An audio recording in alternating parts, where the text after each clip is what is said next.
Hello नमस्कार and wish you very happy new year दोस्तों उम्मीद करता हूँ ये नया वर्ष जो आप लोगों के लिए बहुत ही स्वस्थ और बहुत ही कामयाबी भरा होगा। इसी के उपलक्ष्य में मैं आपको एक कहानी सुनाना चाहता हूँ। दोस्तों एक इंसान था जो बहुत दुखी था अपने जीवन काल में। वो इसलिए दुखी था कि वो चाहकर भी अपने लिए कुछ कर नहीं पा रहा था। वो जो करना चाहता था उसमें उसकी असफलता मिलती थी। उसे इतनी असफलता मिलती थी कि वो लास्ट में वो थक गया। थक हार के उसने देखा कि अब वो जिंदगी में कुछ करने लायक है नहीं। वो बिल्कुल ही बेकार इंसान है। बिल्कुल उसके जीवन जो है व्यर्थ है, किसी काम की नहीं है। वो ये सोचकर एक जंगल की तरफ बढ़ा। उसने सोचा कि आज वो अपनी जीवन लीला समाप्ति कर देगा। तभी उसे रास्ते में एक पेड़ के नीचे एक साधु महात्मा तपस्या करते हुए दिखते हैं। वो जाता है उनके पास, उनसे पूछता है कि हे साधु महात्मा, क्या आप यहाँ पे बैठकर तपस्या करते हैं? इससे आपको क्या मिलता है? तो उन्होंने कहा कि तुमने ज़िंदगी में क्या किया, जो तुमसे क्या मिला? उसने कहा कि मैंने ज़िंदगी में अपना बहुत कुछ मैंने मेहनत की, लेकिन मुझे कुछ नहीं मिला। इसलिए मुझे ऐसा लगता है कि आप जो बैठ कर यहाँ तपस्या कर रहे हैं, इससे आपको कुछ मिला या आपको भी कुछ मिलेगा या नहीं मिलेगा? तो आप ये क्यों कर रहे हैं? साधु महात्मा ने कहा कि अच्छा ऐसा है, तुम्हें अगर इसकी जवाब चाहिए तो मेरा एक काम करोगे तो ही मैं तुम्हें जवाब दूंगा। तो एक काम करो। उन्होंने उसे एक पहाड़ी दिखाई। दूर देखो, उस पहाड़ी को दिख रहे हो? उस पहाड़ी पे जाओ और उस पहाड़ी पे ना एक जगह है जहाँ पे काफ़ी चींटियाँ फैली पड़ी हुई हैं। तुम्हें उस चींटियों को वहाँ से हटा देना है बिना किसी चींटी को मारे।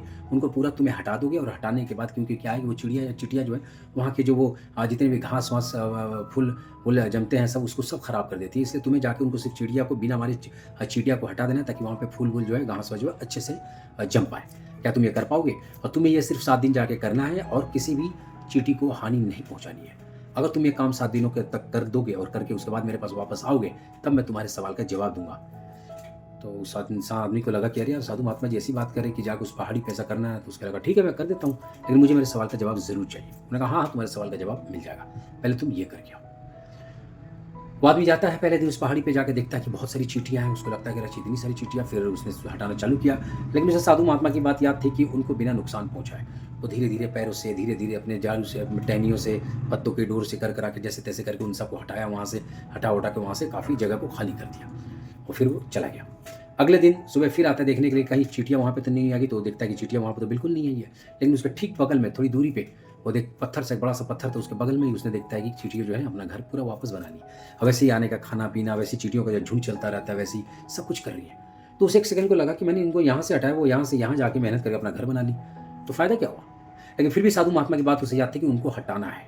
तो उसने क्या किया कि फिर उस पत्थर के नीचे भी जितनी चींटियाँ थी उसको वहाँ से भी उसने हटा दिया, जैसे-तैसे करके बिना नुकसान पहुँचाए, और फिर वो भी साफ क्लियर कर करा के वो वापस आ गया। तीसरे दिन जाता है, फिर देखता है कि वो चींटियाँ जो है पत्थर के पास भी नहीं और इधर भी नहीं। अब देखता है कि थोड़ा 2 कदम बाद दूरी पे एक बहुत बड़ा पेड़ होता है, उसके नीचे एक पत्थर होता है, वहाँ पे उन्होंने अपना घर बना लिया है और वहाँ पे उनकी झुंड चल रही है, वहाँ पे वो खाने के लिए आना-जाना कर रहे हैं। उसने देखा गज़ब है यार, मैंने तो पहली बार हटाया, वहाँ से दूसरी बार में आ गए, दूसरी से तीसरी बार में आ गए, ये कर क्या रहे हैं? वो फिर क्या हुआ कि गुस्से में इतना आया कि उसने क्या किया कि वहाँ से चींटियों को जो है उठा फेंका, मिट्टी-विट्टी सब उखाड़ के उसने फेंक दिया, जड़-झाड़ी टहनियाँ थी सब तोड़-ताड़ के फेंक दिया। उसे करते हुए दुःख भी आ रहा था कि देखो ये ऐसे बेज़ुबान जानवर हैं, मैं इनकी घरें तोड़ रहा हूँ, इनकी आशियाना तोड़ रहा हूँ और ये बार-बार फिर अपनी बना दे रहे हैं। वो फिर दूसरी से तीसरी जगह गए, वहाँ भी देखता कि मैंने इनके लिए यहाँ से तोड़ दिया, उसके बावजूद भी फिर ये अपना आशियाना बना रहे हैं। तो ये चलता रहा, ये चलता रहा। फिर उसने क्या किया कि करीब तीसरा दिन, चौथा दिन, 5वें दिन हुआ, फिर वो गया वहाँ पे देखता कि चींटियाँ जो है उसी एरिया में कदम ऐसे-ऐसे करके बना रही हैं। फिर वो जाता, फिर उनकी उजाड़ करता। 6वें दिन हुआ, 7वें दिन हुआ। 7वें दिन हुआ तो जब वो गया तो देखता कि चींटियाँ जो है उस एरिया में तो नहीं है, लेकिन उस एरिया से थोड़ी दूर और करीब 10 मीटर बाद वहाँ जाके देखता है कि चींटियों का झुंड है और वहाँ वो बहुत ही वैसी खुशहाली से अपना आना-जाना, खाना अपने झुंड में, अपने ग्रुप में वो चल रही हैं और बहुत ही मज़े से चल रही हैं, कोई दिक्कत नहीं है। तब ये वहाँ पे बैठा। बैठ के उसने सोचा कि आखिर मैंने ये क्या किया? मैंने इतने दिन से या करीब 6-7 दिनों से मैं इनकी ज़िंदगियाँ जो, इनकी बस्तियाँ जो है मैं उजाड़ रहा हूँ और ये कहीं न कहीं बना ले रही हैं। आखिर क्या है? ये बेजुबान जानवर तो कुछ बोल भी नहीं पा रहे। फिर ये कैसे, मैं क्या गलती, ये कहीं कुछ गलत तो नहीं कर रहा हूँ? या कुछ कहीं ऐसा तो नहीं भगवान मुझे पाप नहीं ऐसा कर। उसके मन में ये बात आती है, लेकिन फिर भी साधु महात्मा की बात फिर अचानक याद आती है कि नहीं, तुम्हें अगर सवाल का जवाब चाहिए तो तुम्हें उन चींटियों को वहाँ से बिल्कुल भी हटा देना और उस एरिया में चींटियाँ नहीं होनी चाहिए। अब इस बात से सुनते ही उसे गुस्सा आ जाता है। गुस्से में वो क्या करता है कि वहाँ से जाता है जहाँ चींटियाँ होती है, वहाँ से पूरा मिट्टी उठाता है, मिट्टी को निकाल-निकाल के वो अपने उससे हाथों से प्लस कुछ भी मिलता है औज़ार से खोद के निकाल के मिट्टियाँ फेंक देता है उसमें। 4-5 चींटियाँ जो है मर भी जाती हैं, उसके पैरों से तले दब भी जाती हैं। ये सब कर के वो पूरा एरिया साफ़ कर देता है। अब ये कर दिया, ये करके अब वो वापस घर आ गया। अब घर आने के बाद जो है उसे जो है अब एक अफ़सोस सी मन में हो रही थी कि मैंने क्या किया, चींटियों को मैंने मार तक ले दिया, लेकिन फिर भी कहीं कल सुबह जाकर देखूँगा कहीं वाक़ई में वापस घर बनाते हैं या नहीं। फिर वो अगले दिन 8वें दिन सुबह जाता है। अब ठीक 8वें दिन सुबह जाता है, अब सोचा कि वहीं से जाने के बाद मैं साधु महात्मा से जाके मिलूँगा क्योंकि उसका काम हो चुका था। अब जैसे ही वो जाता है वहाँ पे चींटियों को देखने के लिए तो देखता है कि चींटियाँ जो थी वहाँ पे है ही नहीं। वो क्या है कि कहीं और जाके घर बना लिए। अब ये देखते हुए उसे बड़ा अफ़सोस हुआ और फिर उसे हैरानी भी हुई। फिर उसे मुँह में आया कि नहीं, चींटियों के लिए मुझे कुछ करना चाहिए, मैंने इनको काफ़ी मार दिया। फिर जाता है, थोड़ा-सा आटा लेके आता है और आटा लेके इन चींटियों को दाने डाल देता है। और दाने देने के बाद वो सीधे जाता है साधु महात्मा के पास और उनसे जाके बोलता है कि गुरुजी, मैं आपका काम जो है मैं कर नहीं पाया। आपने मुझे 7 दिन तक ले बोला, मैं 7 दिन तक ले गया, उन चींटियों को उजाड़ा, उनका घर बसाया, वो कहीं न कहीं इधर से उधर, उधर से उधर, ऐसे-ऐसे करके वो अपनी घर बनाती जाती थी, उनको कोई फ़र्क नहीं पड़ता था। मैं पहले दिन उजाड़ता, वो दूसरे दिन बना लेती, दूसरे दिन उजाड़ता, तीसरे दिन उजाड़ता, चौथे दिन बना लेती, चौथे दिन उजाड़ता, 5वें बना लेती, ऐसे करते-करते 7 दिन गुज़र गए। अभी तक उनका घर जो है दूसरे से तीसरे ऐसे एरिया में बन चुका है। वो कभी भी कहीं भी ना बंद हो रही है, ना कहीं जा रही है, वो उसी एरिया में झुंड में अपना घर जो है बना रही है मेहनत से और वैसे ही झुंड में खाने की तलाश में चल रही है। तो मैं आपका काम नहीं कर पाया, इसलिए मुझे पता है कि आप मुझे अब मेरे सवालों का जवाब नहीं देंगे। इस पे साधु महात्मा मुस्कुराते हैं और वो कहते हैं कि अच्छा एक बात बताओ, तुम तो इतने बड़े इंसान हो, चींटियाँ इतनी मामूली सी छोटी सी, वो भी बेज़ुबान, वो कुछ नहीं कर पाएँगी। तुमने उनका इतना घर उजाड़ा फिर भी वो बना लेती हैं, आखिर क्यों? और तुम इंसान हो, तुम बोलने वाले हो, तुम होशियार प्राणी हो, उसके बावजूद भी तुम काम करके अगर तुम्हारा काम नहीं होता है, तुम इतनी जल्दी हार जाती हो, इतनी जल्दी थक जाते हो, हैं? फिर तुमसे तो बड़ी तो ये चींटियाँ होंगी।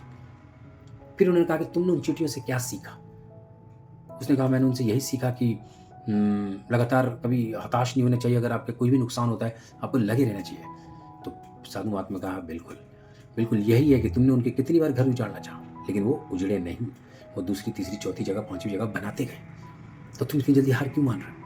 वो चींटियाँ जो इतनी डेडिकेशन से अपना काम कर रही हैं, जो एकदम मामूली सी, छोटी सी, एकदम कह सकते हो कि एक दाने की बराबर है। जब वो इतनी मेहनत से काम कर सकती हैं, तो तुम तो इंसान हो, तुम तो पढ़े लिखे ज्ञानी पुरुष, इस धरती के सबसे होशियार जानवरों में से एक हो। तो तुम क्यों इतनी जल्दी हार मान गए? और उस साधु महात्मा ने दूसरी चीज कहा कि जिंदगी में कभी भी हार नहीं मानना है, कभी भी निराश नहीं होना है। परिस्थितियां आपके बिल्कुल ऑपोजिट हो सकती हैं, बिल्कुल उल्टी हो सकती हैं, लोग आपके पक्ष में नहीं रहेंगे, विपक्ष में रहेंगे, आपके खिलाफ रहेंगे, चाहे जितनी भी कुछ हो जाए, लेकिन उन चींटियों की तरह हार नहीं मानना है। प्रयास लगातार करते जाना है। एक सफल नहीं हुआ, दूसरा करेंगे, दूसरा नहीं हुआ, तीसरा करेंगे, तीसरा नहीं हुआ, चौथा करेंगे, चौथा नहीं हुआ, 5वां करेंगे, लेकिन करते रहेंगे। आपने कहावत सुनी होगी ना कि अब्राहम लिंकन जो है अपने उम्र में 35 साल की उम्र से उन्होंने संघर्ष शुरू किया था और फाइनली जाके 55-60 की उम्र के बीच में जाके वो अमेरिका के प्रेसिडेंट बन जाते हैं। तो एक प्रयास ही था ना। अगर वो 40वें की उम्र में छोड़ देते तो शायद फिर वो कभी प्रेसिडेंट नहीं बनते अमेरिका के। वो एक किसान का बेटा होकर लकड़ी काटने वाला ही रह जाते। तो हमें निरंतर प्रयास इस जीवन में करते रहना है, क्योंकि प्रयास से ही हम सफल हो पाएंगे। और अगर हम सरेंडर कर दें और अगर हम हाथ खड़े कर दें, हम अगर हथियार डाल दें कि हम जिंदगी में कुछ नहीं कर पाएंगे, फिर तो हम वाकई में कुछ नहीं कर पाएंगे। इसलिए दोस्तों, इस उम्मीद के साथ कि आपको ये कहानी पसंद आएगी और इस नए साल की शुरुआत में आपको एक मोटिवेशन मिलेगा, एक इंस्पिरेशन मिलेगा मेरी कहानी से, और उम्मीद करता हूँ कि आपको पसंद आई होगी। तो प्लीज़ इस कहानी को आप शेयर करें, लाइक करें, कमेंट करें, सब्सक्राइब करें, ताकि मुझे और भी ऐसी कहानियाँ बनाने का मौका मिले। तो मिलते हैं अगली कहानी में, तब तक के लिए once again a very happy new year and wishing you a very healthy, happy, prosperous with lots of success, health and happiness. Happy New Year.